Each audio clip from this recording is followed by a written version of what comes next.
Hello YouTubers, it's me, you and me too, and welcome to Memory Card, the show where we clean out the cartridge, dig through those memories, and rediscover forgotten gaming trivia. Today we've been assigned a mission by the Galactic Federation to take an in-depth look into the adventures of a certain bounty hunter, known simply as Samus Aran. Any objections? Good. Then let's check out the Metroid series. Actually, the series was very nearly called Space Hunter, but was changed near the end of development. A remnant of this name remains in the instructions of the original, where bounty hunters are known as space hunters. Now, one part of the name Metroid is obvious. The troid is taken from the word android, which, considering the species' organic nature, doesn't make much sense. Making even less sense, though, is the Met part of the name, which refers to Metro Station.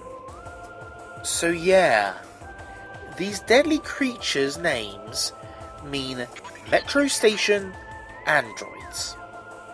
Maybe they're just checking if you got your train ticket? The name was more likely referring to the start of gameplay, Samus's robotic appearance going through underground tunnels. Samus's name, however, is a bit more complicated to explain. It's a female version of Seamus, which is Celtic for James, and that translates into he who supplants. The only connection Aran seems to make is that to the islands off the west of Ireland. So her full name means she who supplants an island, or roughly, she who takes over the island by force.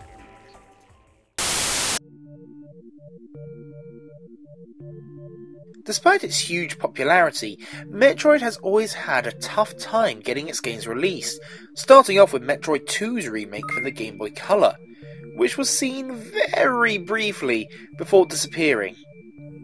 Even perhaps the most popular game in the series, Super Metroid, nearly got cancelled 3 times because of how large the game was at the time, being the biggest undertaking by Nintendo to that point.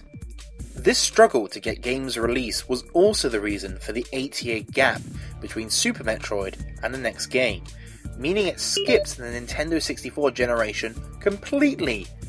Not because Nintendo wanted to though. The higher-ups did ask Metroid co-creator Yoshio Sakamoto, who by the way Yoshi is named after, to make a new title. Development didn't particularly go well. Apparently, he just held the controller in his hand, staring at it, with no idea how he could control Samus with it. It took him quite a long time to actually have any real influence on a 3D Metroid game, since he didn't have much to do with the Prime series, so Other M is his first 3D Metroid undertaking. Instead, Nintendo approached a third party to make the game, much like they would do with Retro later on, though we don't know the identity of these guys. Unfortunately, they felt the task would be too overwhelming due to the success of Super Metroid, believing they wouldn't be able to make anything nearly as good.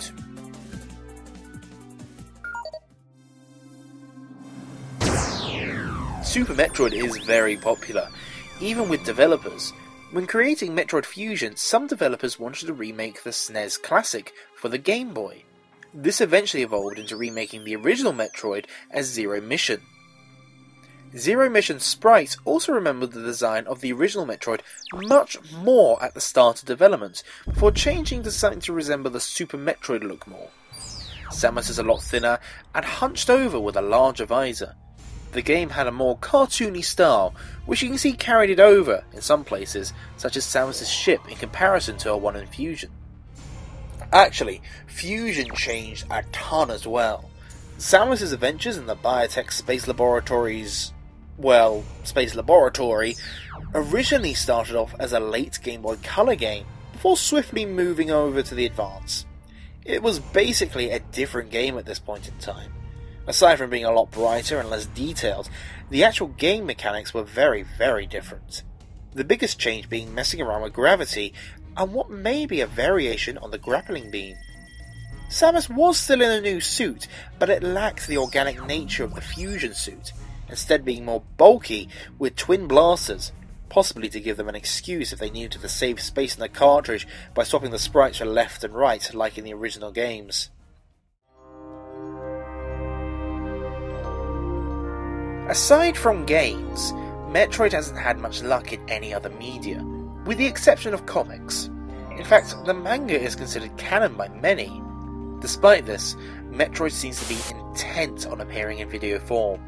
Metroid, Super Metroid, Fusion, Prime 1 and 2, Zero Mission, and Other M have all had live-action adverts. Metroid is also the only other series that Nintendo is allowing Hollywood to get their hands on. After the disaster of Super Mario Bros. In 1993, the Big N decided to avoid movies based off its franchises from then on. That was until 2003, when Lion Rock Productions were given the rights to Metroid, with John Woo penned to direct. With Nintendo rejuvenating the Metroid series at the time with Prime, this is probably why they decided it was a good idea.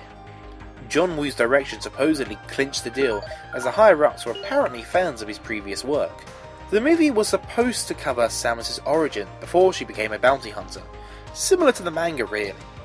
The movie was set to hit cinema in 2006, but come 2007, there was still no movie. Come 2000 and now, there's still no movie. Apparently, the filmmakers wanted to know more about the world Samus inhabits and her character.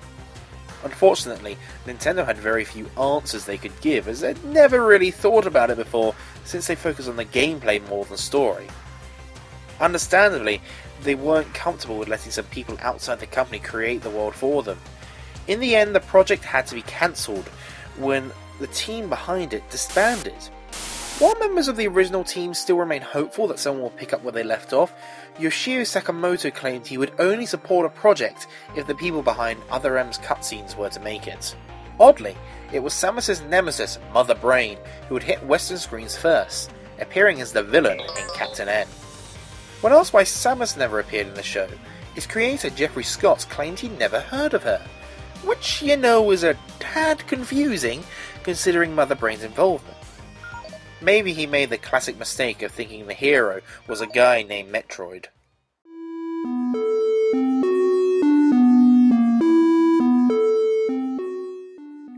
Metroid Prime was the series' grand return, but originally it was very different in appearance. Aside from the obvious cosmetic changes of Samus, whose suit was quite different in design, in particular her gun, which went through several different looks, Retro initially envisioned the game as a third-person title, and had developed a large chunk of it. Suddenly a wild Miyamoto appeared though, and used his patented table flipping, and upheaved all of the development. The game was changed to a first-person game, to make the aiming easier and exploration easier. All work on the game so far had to be scrapped and remade. Eventually, it returned as Metroid Prime First-Person Adventure at E3 2001. A short while later, the subtitle was dropped. That's all for this episode, but stay tuned for future installments, where we'll look at some other forgotten trivia from your favourite game series. Remember, if you have a suggestion, then please post in the comments below, and try to remember to subscribe if you want to. See you all next time.